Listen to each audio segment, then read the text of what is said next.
Wanting to do a debate recap, I was doing some research on the subject and I found myself looking at a bunch of people that lacked spine, real definable character, or any sort of relevance past a couple of hours in one event. And then on the other side of that, somebody who is steeped knee-deep in lawsuits. And I just came back to the old tried and true Dillon Danis, Nina Agdal, and Logan Paul situation because, Christ almighty, this is far more entertaining, far more engaging, a bigger learning opportunity, and hell, it doesn't have Chris Christie's fat ass, so I'd consider that a gigantic W. But before we get off the Chris Christie Express, and we gotta take another loop around before we can break out of the orbit, what do you think is higher, Chris Christie's pant size or Nina Agdal's body count? I think a more fair question would be Chris Christie's daily calorie intake or Nina Agdal's body count, at least what she wants to cop to publicly. But Dillon Danis, even with an injunction, even with the restraining order in place, and when he should be training for this fight that Logan desperately doesn't want to have happen, he's still got time for the funnies, because this dude out here just making the obvious comparison. He's posted a couple of memes prior about the striking resemblance between Logan Paul's future ex-wife and Adam Copeland, and everybody knows his former WWE superstar Edge, and well, found yet another guy that she's taken pictures half naked with. Just it's astonishing how far he can go into this stuff. What are we, 2 months into the fight prep, and we still got at least 2 more weeks ahead of this stuff, and he's already, like, that one right there, that one had me dead when I first caught it. That was hilarious. And Edge been wilding out here after retirement. Yeah, man, exactly. Doing a Undertaker homage, American Badass, or in Nina's case, the world's badass. But what else is going on, man? Well, Logan once again trying to fight back by making sure that the replies aren't turned on. Again, he's just such a lily white bitch in this situation. Oh, now look at, I'm posting Morpheus memes. I think that my Gen Z audience is just gonna go ahead and resonate with all of these fucking boomer takes. Like, okay, him trying to co-opt the red pill. Holy fucking here, I thought that the Daily Wire was gonna be the cringiest outlet to do as much, but oh, okay, here we go. This is for choose wisely, Dillon. Pull out and pay Logan $100,000, ruin reputation forever, lose in federal court, and declare bankruptcy, or you can fight and get knocked out and by Logan, suffer major embarrassment, make some money, lose it all in federal court because you think that lawsuit that your future ex-wife had to file on your behalf because you're so scared to get into the ring with him. You think that that's actually going to have standing when you guys ultimately do end up going to court? That is so cute. And leave it up to Dillon to once again just dunk on this absolute idiot because, well, I find this one to be far more hilarious. So, okay, he reversed it, and you got the red pill, of course, on the stage right. The memes left. Clip her, obviously, get rid of her from this situation, and acknowledge the fact that your marriage got destroyed by Dillon Danis. Well, yeah, okay, you can go ahead and, get some credit for bringing this stuff to light, but ultimately, Nina's going to be the one to ruin that marriage, but he's going to go ahead and he's just going to take that blue-pilled mindset, because, of course, he's going to end up taking the blue pill, because we know that Logan's terminally blue pill. Like, dude, is that up for debate, even at this point in time? Marry this whore that's drank more cum than you've drank prime. Yo! Okay, while everyone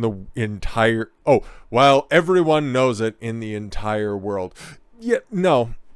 That's just a fact of life at this point in time. You don't even need to realize that you're in the Matrix in order to figure that shit out, because Christ almighty, what is it, 300 different guys that she's been pictured with? Not all of them in a sexual manner, but, just by the law of probability, okay? There's probably some dudes that she didn't even take pictures with that she probably had their sausage destroy her body right now and didn't even need to sign up for the premium Snapchat. But let's get into some of the legal fodder here, shall we? Because we have had some developments, and Nina, well, even though she needed the restraining order because she found Dillon so heinous and so disgusting, she's gonna be at the fight. So, okay, somebody who she is so afraid of, she required a legal intervention for, is willingly going to the fight.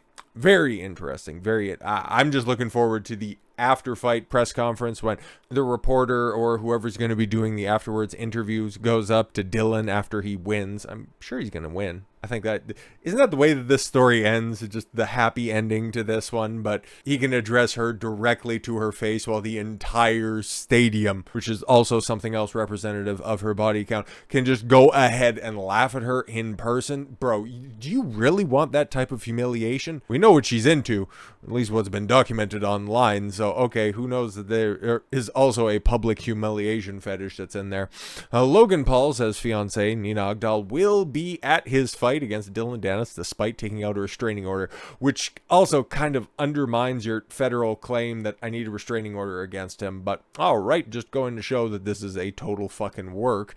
Logan Paul says that his fiance Nina Agdal will be present for his next fight despite taking out a restraining order on opponent Dillon Danis. The former YouTube star will take on Danis at Manchester Arena on October 14th. Yeah, we still got so much time, and Agdal is expected to be there. Like, yo man, every time that I see a pic, like, unfortunately I've seen more skin on this bitch than I even have on myself in the shower over the past 2 months, and yeah, the more pictures that I see of her, the more I'm like, Logan, you can do so much better. But he's such a clout demon, and because, you know, she has some sort of a repute as being a Sports Illustrated cover model, he's just that much of a clout demon that he wants somebody, because he's still under that impression that you want somebody on your level, even though she's, what, 4 years older than you? Whatever, man. You live and you learn, and you end up losing hundreds of millions of dollars. Agdal has taken out a restraining order against the MMA fighter after harassing the model by repeatedly posting photos of her online. Yeah, the ones that were already posted online, and then he just brought them back. He's just been a perfect Nina Agdal aggregator. It's just somebody's got to do it.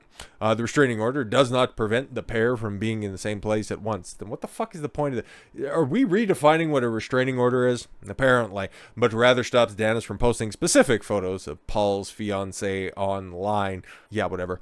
It is said to restrict the American from posting any content depicting or portraying Agdal that was never meant to be shared publicly, or was it obtained without consent. Which, it all still seems like that was all very much what he was posting to begin with. And despite Danis's attempt to upset Paul and his wife-to-be, the social media star has revealed that Agdal will be coming to him to watch the fight next month.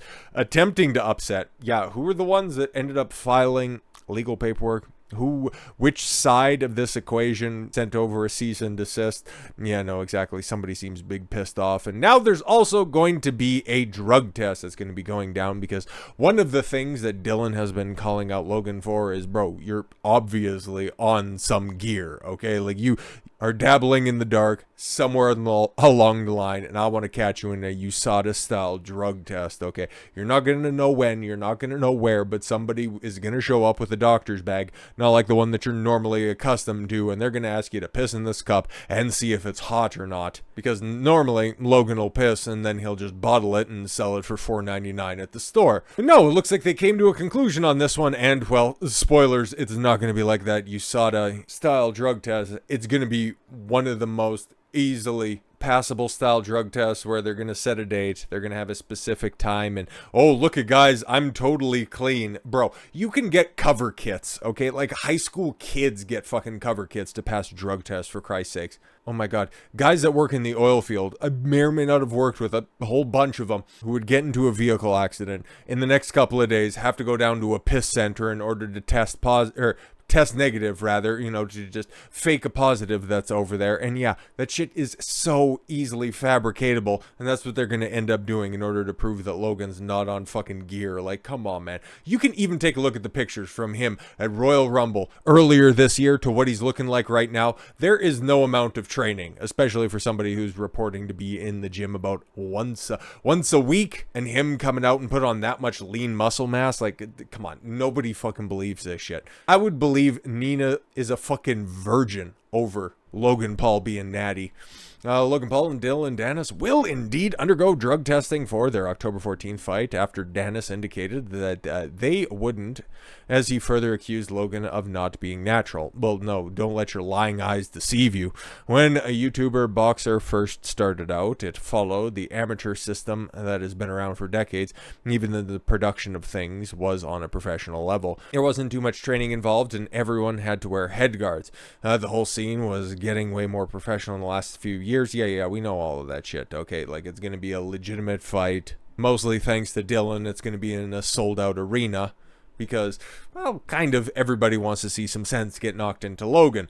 Dillon Danis has also used them to build up the eagerly anticipated fight, calling Logan a juicehead, claiming that he turned down testing, asking why.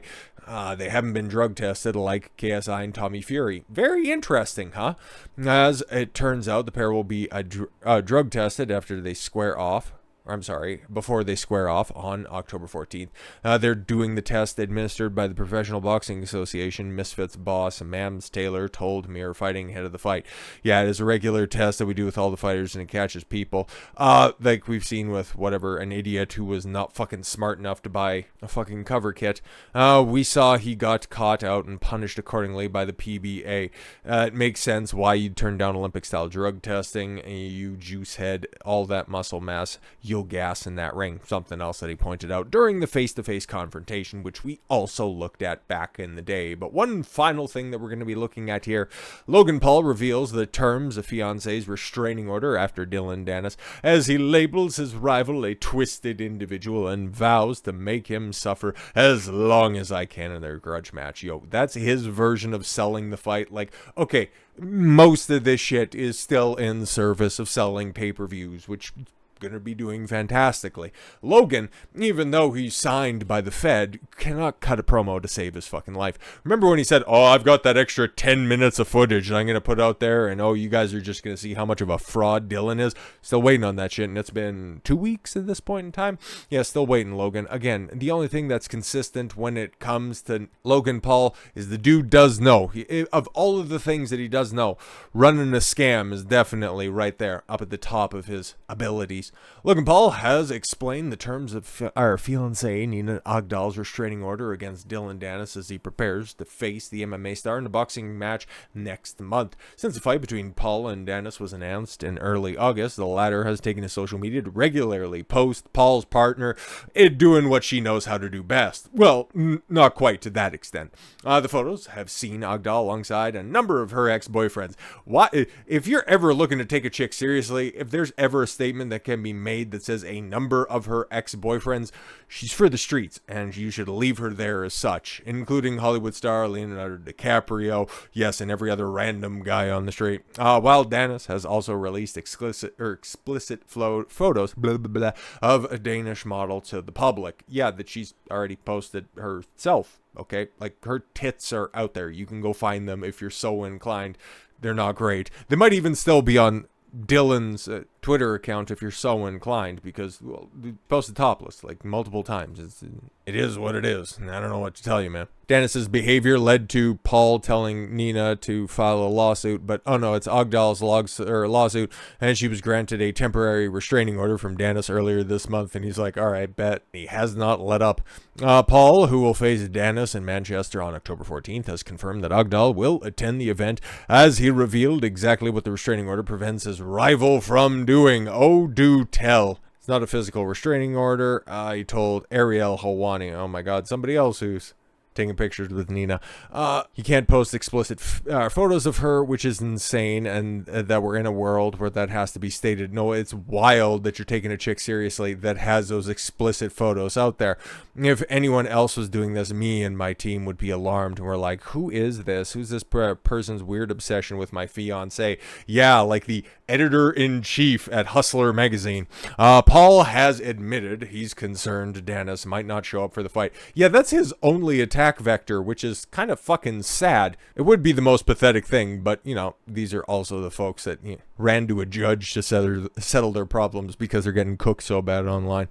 Paul hopes he finally does get the chance to settle his differences with Danis in the ring, though he's expecting a short night. Yes, of course. Well, mostly because you can't go very long, as, you know, Danis has adequately assessed you. You're a gas monkey, okay? You're totally on fucking gear. You're carrying around way too much muscle mass, and as your boxing record shows, you're fucking trash in the ring, bro. You're 0-2. You haven't beat anybody. You're barely in the ring. You're not taking this shit seriously, but, oh, I'm still going to be a billionaire because I got Prime.